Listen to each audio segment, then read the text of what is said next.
참여 부탁드려요. 네, 정치 1번지 종로는 그 민주당 이낙연 전 총리가 이미 출마 선언을 했죠.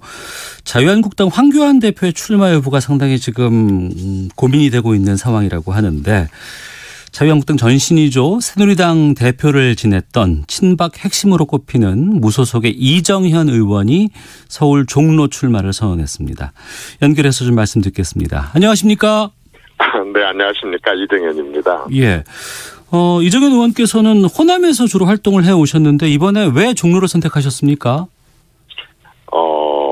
제가 지금 호남에서 그동안의 지역구도 문제를 주로 쟁점으로 다뤄왔거든요. 예. 근데 저는 이제 좀 이렇게 정치 개혁 쪽으로 얘기를 좀 하고 싶고, 그다음에 또 이제 야당으로서 현 정부에 대한 심판의 얘기도 좀 하고 싶고, 근데 이제 종로는 일단은 대통령께서 그 주소지를 두고 있는 청와대가 있고, 네. 또 상징적으로도 그 종로 그렇게 하자면 이제 정치 1번지 방금 말씀하셨지만, 예. 이렇게 평을 듣고 있잖아요. 예. 이곳에서의 정치 선거를 하는 동안의 쟁점, 이 부분은 어떤 국민들에게 상당히 메시지가 강하고 크게 전달될 수 있기 때문에 정치 개혁 부분과 문재인 정부에 대한 심판 부분에 대해서 본격적이고 좀 세게 하고 싶어서 이쪽으로 출마를 했습니다. 예, 이사까지 끝내신 상황인가요 지금?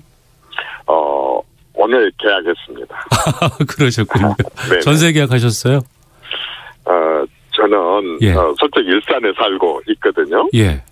그런데 이쪽에 지금 아주 좀 싼 서민 룸을 하나 얻었습니다. 예. 이낙연 전 총리가 이미 출마 선언을 했습니다. 이 승부에 대해서는 뭐 자신 있으신지요? 선거의 승부는 사실은 후보자가 결정을 한 게 아니라 유권자가 결정을 하지 않습니까? 그렇죠. 그래서 저는 유권자들에 맡기고 한번 최선을 다해보겠다, 이런 생각을 갖고 있습니다. 네. 아무래도 결심 서고 나서는 종로의 바닥 민심도 좀 체크를 해보셨을 것 같은데 어떻게 체감되던가요?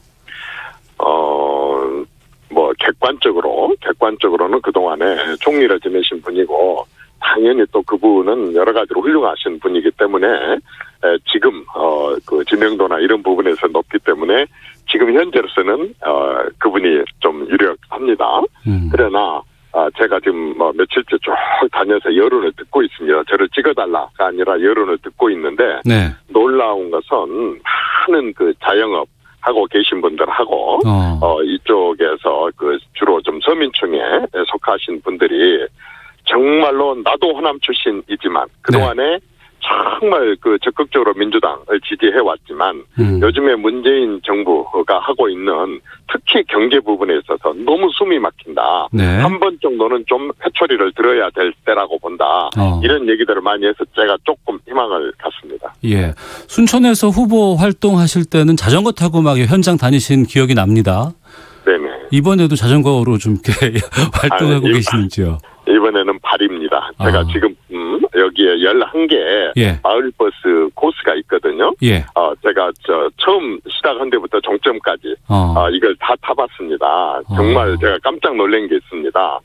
저는 그야말로 정치 1번지 청와대가 있는 종로는 굉장히 쾌적하고 사람들이 편안한 그런 삶을 살고 있는 줄 알았는데 예. 마을버스 11개 코스를 전체 돌고 난 느낌은 정말 서울시 특히 도심의 모든 문제는 이곳에 다 있구나라고 하는 걸 느꼈습니다. 굉장하게 그 마을버스가 다니는 그 길도 좁을 뿐만 아니라 네. 마을버스도 안에도 굉장하게 여러 가지 좀 고쳐고 해야 될 부분도 많고, 지하철을 타봤는데 바로 이곳에 어마어마한 그러한 뭐랄까 혼잡 네. 이런 부분들도 있고, 또 주택 부분에 있어서도 건의사항이 굉장히 많고, 알겠습니다. 그래서 여기 똑같네 지방하고 지방의 애로사항이 이쪽 서민들. 그래서 저는 이제 제 특징이 두 발입니다. 예. 그야말로 두 발로 전체를 한번 다 돌아볼 생각입니다. 예. 황교안 대표 얘기를 좀 나눠보도록 하겠습니다. 황교안 대표가 지난달 초에 통합 추진이 공식화하면서 이현주, 이정현 의원과 손잡겠다는 이야기를 전한 적이 있습니다. 그런데 지금 종로에 이번에 출마하는 게 혹시 황교안 대표에게 다른 지역 출마 명분을 만들어주기 위한 것이 아닌가, 이게 궁금하다는 지금 여러 가지 문자도 좀 들어오곤 하는데요. 여기에 대해서 좀 입장을 밝혀주시죠. 전혀 그런 부분들에 대한 고려나 계산을 하지 않았었고, 아까도 말씀드렸다시피 저는 분명하게 새로운 정치 세력, 특히 미래 세대들, 젊은이들, 전문가들이 우리 국회 좀 많이 들어왔으면 좋겠다고 하는 정치 개혁 부분하고, 그다음에 정말 좀 그동안에 제가 많이 지켜보기도 했었습니다만은, 문재인 그 정권이 좀 어떤 권력 사유화 부분이라든가 아니면 편가르기라든가 미래 세대들에 대한 소홀함이 너무 심합니다. 그래서 이런 부분들에 대해서 제가 크게 한번 국민들의 메시지를 전하고 싶어서 온 것이지, 아까처럼 뭐 누구하고 그 어떤 교류가 있었다든지 아니면 뭐 계산을 했다든지 이런 부분은 없습니다. 근데 제가 이제 이해가 안 된 부분이 하나 있어요. 그런데 왜 황교안 대표가 종로로 나와야 돼요? 종로에는 왜 말하자면 이낙연하고 황교안이 붙어야 돼요? 나는 도대체가 이게 완전히 민주당이 걸어놓은 하나의 프레임이라고 생각을 합니다. 사실 이낙연 전 총리가 대통령 후보가 된다는 보장이 있습니까? 민주당 안에서 이낙연 후보를 대통령 그 후보로 이렇게 시켜준다? 전혀 저는 그러한 보장도 없을 뿐만 아니라 그럴 가능성에 대해서도 저는 의문이라고 생각을 합니다. 그런데 똑같이 또 대선을 노리는 황교안 대표가 대선 후보가 된다는 보장도 없고, 또 이곳에서는 무슨 당대표하고 총리가 붙어야 된다라고 하는 규정이나 관행도 없고, 왜 도대체 황교안 대표를 종로로 나가라고 하느냐. 종로로 황교안 대표를 나가라고 얘기하는 거의 대부분은 황교안 대표가 잘못되기를 바라거나 한국당이 잘못되기를 바라거나 황교안 대표하고 경쟁하는 사람들의 주장 이 많을 거라고 생각을 합니다. 왜냐하면 특별하게 이분이 이쪽으로 나가야 될 이유가 하나도 없는데, 말하자면은 그 이낙연 그 전 총리의 하고 이렇게 이쪽으로 붙이려고 하는 것은 저는 민주당 프레임이라고 생각합니다.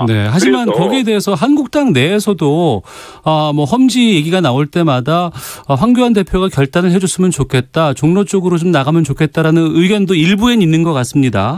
당연히 정치에 무슨 이견이 없겠습니까? 수없이 의견이 있을 수가 있는데, 그렇다고 해서 정치인은 선거로 정치를 하는 것이지 주변에서 비판이나 또는 그 논평이나 또는 주문이나 이런 걸 갖고 정치하는 게 아닙니다. 그건 참고 사안이고, 정말로 한국당 또는 말하자면 이번에 문재인 정권을 심판하자라고 하는 그러한 반문 세력들의 입장에서 봤을 때에는 똘똘 뭉치고 서로 간에 가장 어떻게 보면은 전략적으로 이렇게 해야 되는데, 무조건 황 대표가 이쪽으로 나가야 된다라고 주장하는 사람들의 저는 그런 의도와 실체 그 자체가 굉장히 문제가 있다고 생각합니다. 예를 들자면 좀 이게 어렵게 생각합니다. 뭐 분명히 객관적으로 여론조사에서 이낙연 전 총리가 굉장히 높게 나오고 어렵습니다. 그런데 전직 당대표를 지내고 또 이 정권을 심판해야 되고 이낙연 총리를 한번 선거에서 이겨보고 싶다라고 하는 분명한 의지를 가는 이정현이가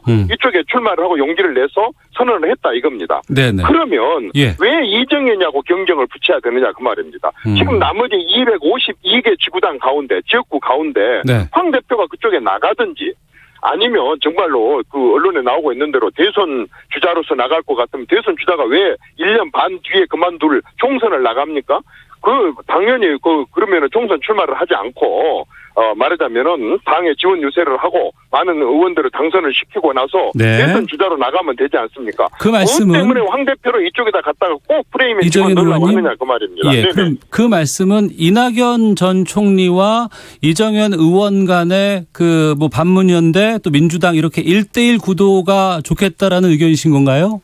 당연하고 저는 야당입니다. 그리고 야당 분들은 대부분이 아까처럼 정권을 심판하자는 입장이라고 한다면 각 지역구마다 정말로 민주당 후보를 이길 수 있는 대표 주자를 한 명씩만 내세우면 되거든요. 저는 그 많은 훌륭한 사람들이 있고 그런 사람들이 이런저런 지역구에 말하자면 국회의원은 어디든지 전국적으로 다 출마가 가능하니까 특별하게 어디 연고를 두고 이렇게 하지 말고 오늘 아까 대표 주자를 내세우면 되는 겁니다. 하지만 그것 때문에 황교안 대표가 제가 출마를 선언한 종로를 굳이 나와야 된다고 우기는 것을 알겠습니다. 예. 하지만 지금 이정현 의원께서는 무소속이시고 지금 자유한국당 내에서는 황교안 대표 아니더라도 김병준 전 비대위원장을 내세워야 한다 이런 얘기도 나오고 있는데 만약에 자유한국당 쪽에서 후보가 나오면 어떻게 하실 계획이십니까? 저는 전혀 신경 쓰지 않습니다. 저는 끝까지 갈 것이고 반드시 종로에서 출마를 해서 네. 이곳에서 말하자면 문재인 정부에 대해서 잘못한 부분들에 대해서 좀 경각심을 갖도록 분명하게 심판을 할 생각이고 다른 일절 고려는 하지 않습니다. 무조건 끝까지 갑니다. 네.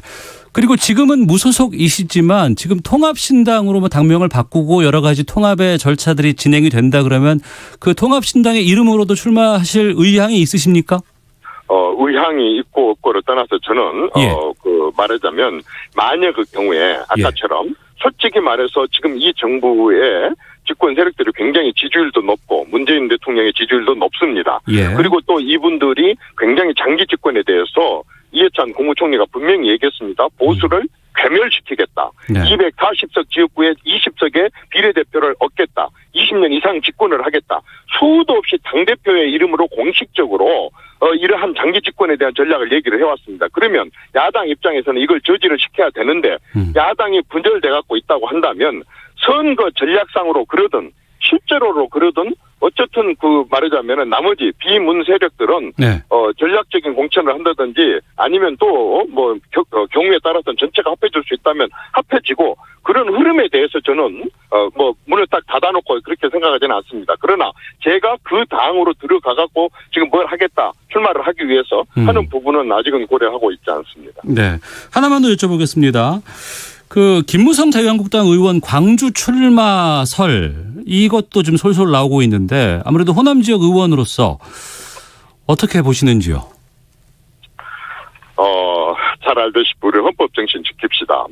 어디로 출마를 하든 그 선택의 자유 이건 아주 헌법의 가장 중요한 자유입니다.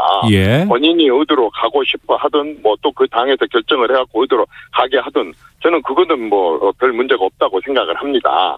다만 이런 식으로 정치를 조금 희화화하는 것은 정치 자체를 위해서도 그렇고 또 지역민에 대한 그러한 예의상으로도 나는 적절하지 않다 이렇게 봅니다만은 그럼에도 불구하고 본인이 출마를 하겠다. 존중을 해줘야죠. 그거. 네. 자, 그리고, 저희가 또 KBS라는 채널이기 때문에 좀 이건 질문 드려야 될 것 같습니다. 지난달 16일 대법원에서 방송법 위반으로 KBS 보도에 부당 개입했다는 혐의로 1,000만 원 벌금형 받으셨는데요. KBS에 여기에 대해서 좀 입장을 밝히실 게 없을지 궁금하거든요. 특별하게 저는 없이 그날 판결을 받았을 때 저로서는 너무 억울하고 할 말이 많습니다. 그렇지만은 저는 대한민국의 사법부가 내린 판결을 밖에서 제가 얘기를 더 이상 하지 않는다 이렇게 얘기를 했습니다. 나는 이게 굉장히 서로 간에 중요하다고 봅니다. 지금 이 정부 들어와서 특히 정권에 관련된 대통령 측근과 관련된 그런 수사가 진행되면 청와대와 집권 여당과 벌떼처럼 많은 사람들이 달라들어서 검찰을 공격하고 비난을 합니다. 아니 그러면 도대체 검찰을 왜 두고 있고 이렇게 법치를 어떤 법 질서를 존중하지 않는지 모르겠고 또 판결이 나면 판결을 가지고 또 온통 공격을 하고 비난을 합니다. 명색이 국회의원들이 또 명색이 청와대가 저는 이해를 할 수가 없습니다. 알겠습니다. 이런 식으로 한다면 누가 법원 판결에 승복을 하겠습니까?